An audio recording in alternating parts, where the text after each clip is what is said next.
Meu nome é Carmen, eu sou responsável pelo segmento de café no Sebrae Nacional e a gente tem uma estratégia com as indicações geográficas brasileiras, né? E nesse contexto, eu não sei se todos sabem o que é uma indicação geográfica, mas a Viviane vai estar aqui exatamente para falar das indicações geográficas, conceitos e cenários. Quando eu falo de indicação geográfica, por que eu estou com essa parceria aqui com a minha colega interna, que é a Viviane?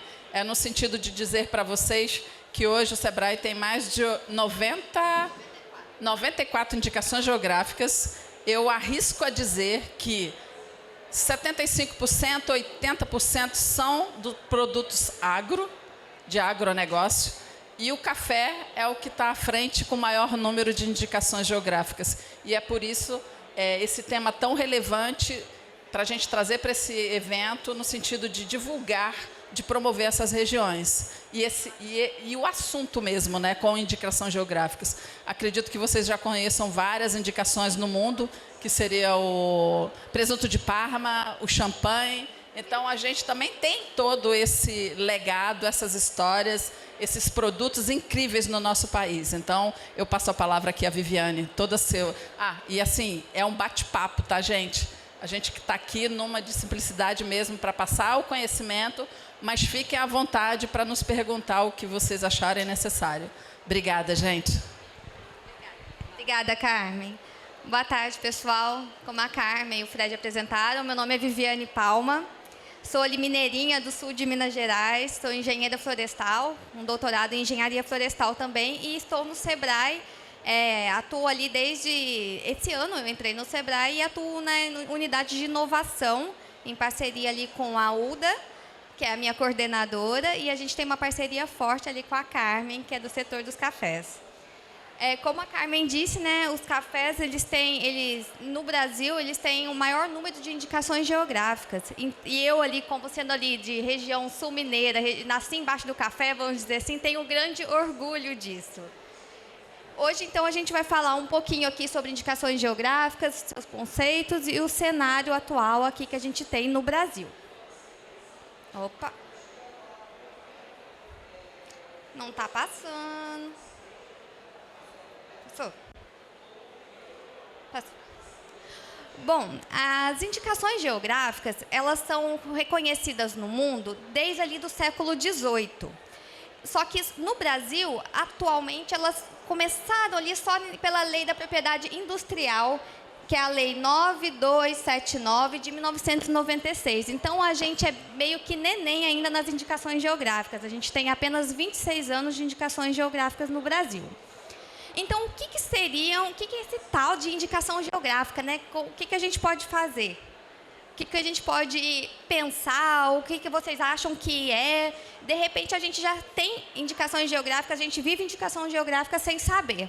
Todo mundo aqui, como a Carmen já mencionou também, já ouviu falar ali do vinho do Porto, do queijo da canastra, do café do Cerrado. São todas indicações geográficas. A champanhe, que a gente conhece, a famosa champanhe, é uma indicação geográfica, uma das primeiras. As primeiras indicações geográficas da Europa começaram, então, lá no século XVIII, com os vinhos. Vinhos na França, vinhos na Itália. E no Brasil também, a primeira indicação geográfica foi com vinho, do Vale do Vinhedo, ali do Rio Grande do Sul. Conceitualmente, indicações geográficas são um nome geográfico que identifica um produto ou serviço como originário de uma área geográfica, delimitada quando determinada qualidade, reputação ou outra característica são essencialmente atribuídas a essa origem. As indicações geográficas no Brasil são divididas em duas. Indicação de procedência, que está muito mais relacionada à fama daquele produto. Ele se tornou conhecido por aquilo, ou pode ser um serviço também. A gente tem, por exemplo, os serviços de tecnologia. Eles também, quando tem um polo tecnológico, pode ser uma indicação geográfica do tipo indicação de procedência. Mundialmente, a gente só tem denominações de origem, que são indicações geográficas mais relacionadas ao território. Então, aqui a gente tem, conceitualmente, uma denominação de origem é algo que designe um produto ou serviço cujas qualidades ou características se devam exclusivamente ou essencialmente ao meio geográfico. incluídos fatores naturais e humanos. Então, aqui a gente vai estar relacionando ao tipo de solo, ao microclima, à tradição daquela população que vive naquele local, muito relacionada à terra. Então, isso é um tipo de indicação geográfica denominada denominação de origem. Para se tornar uma indicação geográfica, não é um caminho fácil. A gente tem que passar por várias etapas. No Brasil, são 9 etapas, que começam ali pelo esclarecimento e sensibilização dos produtores, porque o que eu disse antes, às vezes a gente vive indicação geográfica e não sabe o que é. Então, vamos sensibilizar os produtores para dizer assim, olha, vocês fazem parte, vocês vocês têm o poder de conseguir indicação geográfica, e vocês podem conseguir junto com uma coletividade, porque a indicação geográfica não existe sem coletividade. Então, para começar, tem que passar pela etapa de esclarecimento e sensibilização dos produtores, tem que fazer todo um levantamento histórico-cultural da área, demarcar a área, porque a indicação geográfica não se restringe a limites geopolíticos. Indicação geográfica tem ali de 1 município, 2, 3, 5, 10 municípios. Isso não é restritivo. Depois, as entidades têm que elaborar um regulamento de uso, que é o caderno de especificações técnicas. Essa é a parte muito importante, porque aqui a gente relaciona diretamente a indicação geográfica à qualidade. Porque não basta você estar no território da indicação geográfica, você tem que seguir algumas regras para você conseguir garantir a qualidade daquele produto. Então, você pode estar ali na região da Mantiqueira, produzindo café, mas se você não segue aquelas regras daquele caderno de especificação técnica que toda a coletividade aprovou, e, inclusive, o INPI foi lá e reconheceu, você não pode usar o selo. Então, a gente garante que o produto tenha ali a qualidade e a qualidade seja preservada. Depois disso, depois de estabelecido o caderno de especificações técnicas, também tem que formalizar a entidade gestora, porque, como eu mencionei, é uma coletividade.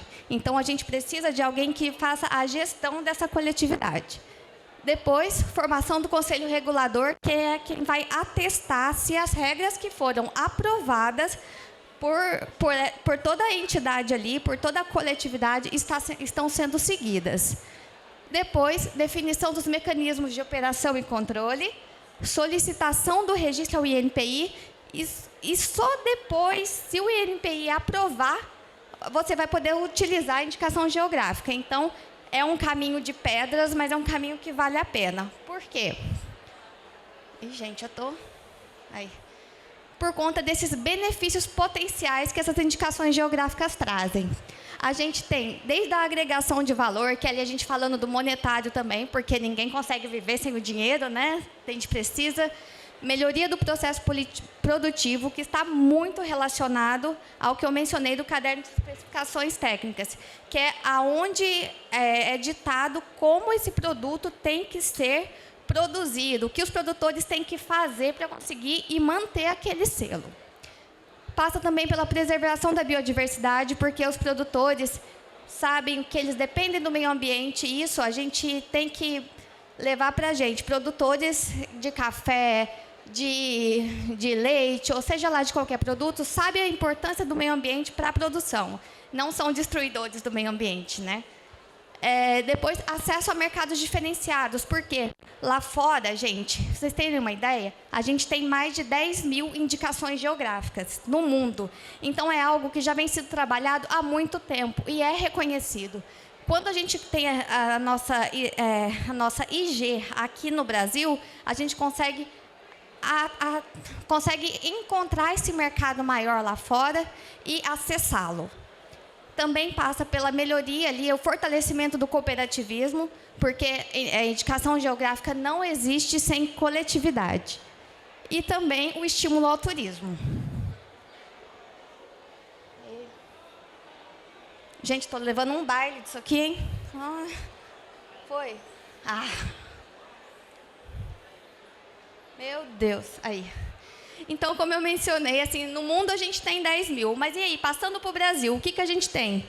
Nós já temos 94 indicações geográficas, concentradas principalmente aqui na região sudeste, com 33 indicações geográficas. Aqui no Rio, a gente tem 5. Rio Grande do Sul, Paraná, Santa Catarina, tem 29. Depois a gente tem ali no Nordeste, 16. 12 no Norte e 4 no Centro-Oeste. Importante mencionar que essas 94 indicações geográficas, elas atingem 150 mil pequenos negócios em 2.000 municípios. E 2.000 municípios, para vocês terem uma ideia, são mais de 35% dos municípios do Brasil. Então, é bastante coisa. E apesar da gente, como eu brinquei, ainda ser neném nas IGs, com 26 anos apenas de IG no Brasil, a gente já tem essa capilaridade em todo o território nacional. Fechando um pouquinho ali das IGs, porque aqui das 94 a gente tem artesanato também, a gente tem granito, a gente tem calçados, mas fechando apenas no agronegócio, ou na parte agrícola, a gente tem 78,7 produtos das nossas indicações geográficas são agrícolas. E isso, com essas indicações geográficas, esses produtos já conseguiram alcançar de 10% a 30% a mais no faturamento. E eu continuo não conseguindo. Aí. Agora vamos fechar um pouquinho mais para as IGs de café no Brasil. Só as IGs de café no Brasil atingem 18% de todas as IGs que a gente tem no nosso território. E entre elas a gente tem essas 5, que são as denominações de origem, e as demais indicações de procedências. Essas denominações de origem e indicações de procedência, que somadas são as IGs que a gente tem de café, elas estão divididas em 6 estados, principalmente Minas Gerais, depois Espírito Santo, Roraima, São Paulo, Paraná e Bahia. São os estados que mais produzem café aqui no nosso território nacional. E aí a gente pensando, temos 94 indicações geográficas, não tem? Se cada um for ter o seu selo, é uma miscelânea de selo. A gente não consegue identificar, o consumidor não consegue identificar o que é aquilo. Se aquele selo está querendo dizer que é um produto especial disso, ou se é orgânico, ou o que é. Então, o que o SEBRAE, junto com o INPI, pensaram?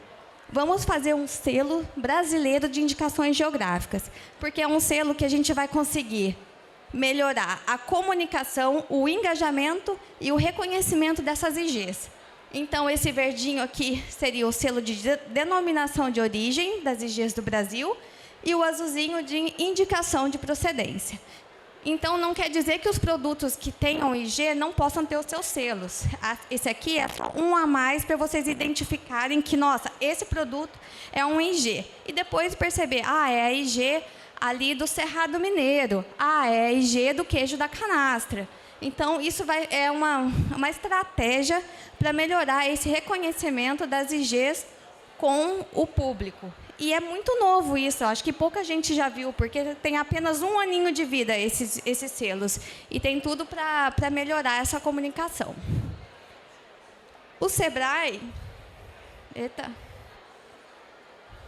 O SEBRAE também tem outras maneiras de tentar chegar ao público, que são o portal SEBRAE Origens. Se vocês não acessaram, é bem interessante para vocês acessarem lá. Vocês vão saber um pouquinho mais de todas as IGs que a gente tem no Brasil. E também esse datasebrae.com.br/indicações geográficas. Ali vocês vão conseguir ver todas as indicações geográficas distribuídas no mapa, aonde elas estão, quem são as entidades reguladoras e como vocês podem contatá-las. Outra maneira que o SEBRAE atua, e atua fortemente com as IGs, são em 3 fases. Desde a fase diagnóstico, passando pela estruturação, até a consolidação das indicações geográficas. Mas o que seria isso? No diagnóstico, primeiramente, o senhor, por exemplo, tem um produto. Eu gosto que tem um produto muito bom, minha camiseta aqui, a cinza, ela é de ótima qualidade. Eu quero virar uma IG. O senhor vai lá, contata o SEBRAE, todo mundo ali, o senhor é reconhecido por essa camiseta cinza que o senhor produz. Aí o SEBRAE vai lá e vai fazer o quê? Uma análise de potencial de registro. Vai falar, olha, qual que é o nome do senhor? Olha, o Marcelo realmente aqui ele é bom no que ele faz, todo mundo aqui em volta gosta do que ele faz, ele vende bem, e isso aqui só ele consegue fazer dessa maneira. Então, beleza, o Marcelo tem potencial junto aqui com a comunidade que ele trabalha para virar uma indicação geográfica. Então, o Sebrae falou, ok, vamos continuar então o processo. Então, a gente passa para a parte de estruturação. O que é estruturação? São todas aquelas 9 etapas previamente a colocar o pedido no INPI. Então, a gente precisa de trabalhar muito forte, seguindo para conseguir alcançar todas aquelas etapas, porque senão é um bate-volta. Chega no INPI e fala, faltou isso aqui, tem o checklist deles lá, faltou isso aqui, volta, vai e volta. Então, a gente tenta trabalhar ao máximo para que esse bate-volta seja o menor possível, o menos desgastante possível para todas as partes. E, por fim, a consolidação, que é depois que você já fez toda essa etapa, Marcelo, você vai conseguir, então, a sua indicação geográfica. Mas aí, o que o senhor vai fazer com esse selo, né? Que mercado que o senhor vai atingir? Como é que o senhor vai vender isso? Aí, o Sebrae vai te ajudar a apoiar esse registro para você conseguir alcançar novos mercados. Então, o Sebrae atua de ponta a ponta. Isso é muito importante e todas as indicações geográficas que o Sebrae tem apoiado têm sentido a diferença nesse sentido. O queijo canastra ele é mais antigo na atuação do Sebrae, ele não foi tão forte assim.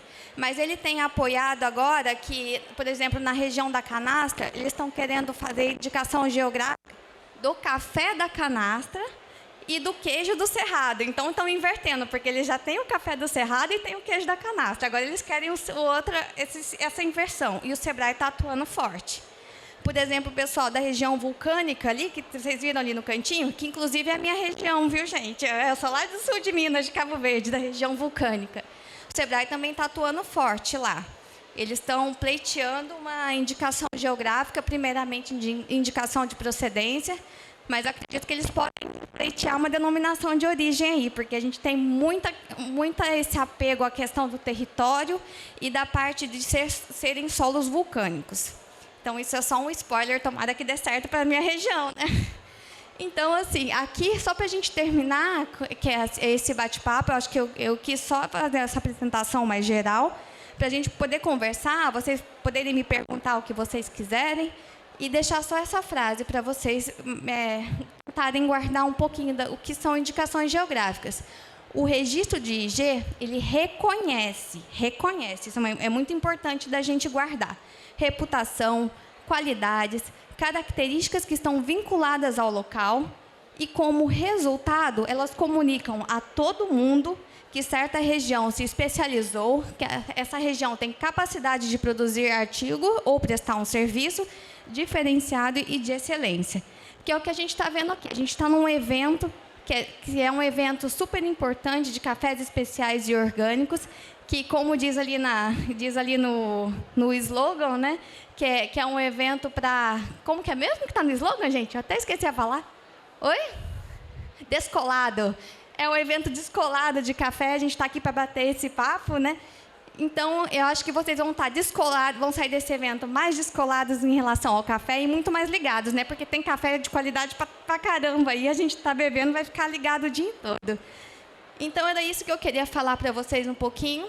E esses cafés, nem todos têm IG que estão aí, mas pela qualidade que a gente vê que eles têm, tem muitos aí pleiteando. A gente tem, se não me engano, mais 12 indicações geográficas sendo pleiteadas para café, só para café, no Brasil.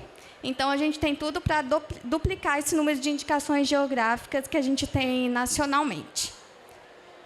Então, muito obrigada pela atenção de todos. Meu nome, então, é Viviane. E agradeço.